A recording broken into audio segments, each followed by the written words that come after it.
Hi everyone, this is blog 4 and it's Tuesday and I'm all in black and white. Decided that I would go with the 60s theme today. Bit sweaty again because I've just done the Joe Wicks workout, and you know what, that hopefully will alleviate the stress I've been feeling.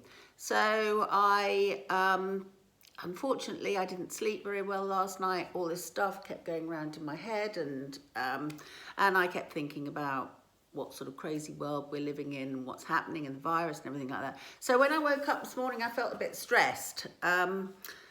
So I went and took my dog for a walk, and I I did the Joe Wicks workout. And I feel a lot better, a lot brighter and raring to go, hopefully, because that's what I'm going to be talking about, stress. And stress is a really, really tough subject. None of us like to get stressed, and yet we all do, unfortunately, like I did last night. Hopefully the workout, I think I explained to you a little bit about the science of stress, the good hormones versus the bad hormones, and hopefully you had some of your good hormones, endorphins going, especially if you got going with some of those hobbies that we were talking about yesterday. Did any of you write down your hobbies and put them on the fridge? Are you going to start them today, or maybe tomorrow, or hopefully in the next few days? So, and there's sometimes some of the things that we've been doing when we were younger, and you get quite excited by the thought of them. But so they were all the healthy hormones, and then today we're talking about the unhealthy hormones, and that is that when we get stressed, we actually act like cavemen, unfortunately, cavemen and women. So instead of having our wonderfully sophisticated precortical brain that does all our power stuff, all our stuff, like, all our planning and our logistics and our communication and problem solving and everything like that, weirdly, the part of our brain that deals with stress is actually a very, very, very primitive part of our brain called the amygdala, and that acts as a caveman and woman, or as Steve Peters mentions in his book, he talks about the chimp paradox and our chimp brain. But this is really, what happens is that when we get stressed, our bodies react as if the stressor is something like a caveman, or attacking us, or something like that, or a bear attacking us. So we get into action mode.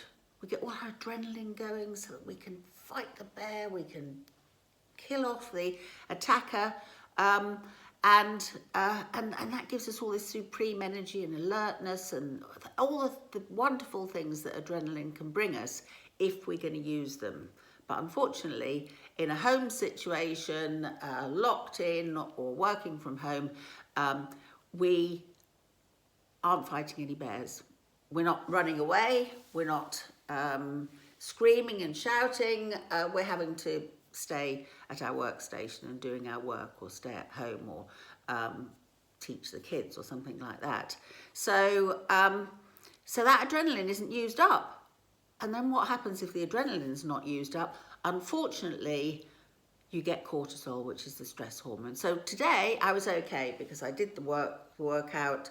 I used up all the adrenaline I did. I took my dog for a walk, and hopefully I haven't developed any cortisol. If you don't do all of that, you get the stress hormone, which is cortisol. And what that does is all the things that the healthy hormones don't do. It actually raises your heartbeat, it reduces your immune system, and God forbid, it makes us crave sugar. Why do you think that is? Well, if you were a caveman, you'd need that sugar to raise your energy levels so that you can fight off the next tiger or the next warring tribe or something like that. So, but we don't need that. So what we do is we're stuck with all this cortisol. We get digestive problems, all the various things you probably know about. And then with all the excess adrenaline that you have as well, you get stress, you get tension, you get headaches. It's all bad news. So that's the science of it, and that's in chapter 4.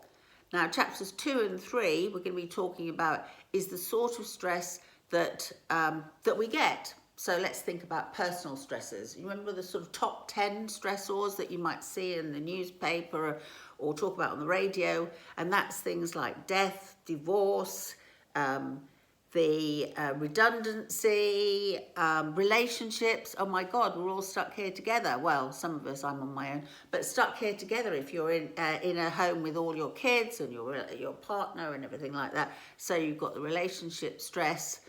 Maybe your partner is more dominating than you and you feel a bit bullied. So there's all sorts of different stressors, as we started to mention yesterday. And then, of course, if you're working from home, there's stress around, oh my God, the guilt in terms of well-being. Am I working hard enough? Am I having too many breaks? Should I have gone for that walk? Or the stress around performance. Maybe you're a bit more disorganized and you need that structure, so you're not really working very well from home, or you don't feel that your performance is as good. Maybe you're feeling a bit isolated, you know, whereas you had all your various different people around you, then you had loads of companionship and now you don't. So there's all of those different stressors, and we will later on look at how you can alleviate those. And again, that's in chapter 3 of my book, which is called Grit Not Shit, and it's on crisisadvice.co.uk. You should be aware of it by now. crisisadvice.co.uk, and it's a PDF that you can download, the various different chapters.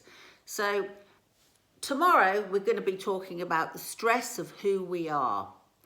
So get going, use up that adrenaline, get some exercise. I know it's boring, I keep saying that, but it's not. It's exciting if you choose it. And think about your hobbies, and speak to you tomorrow. Bye.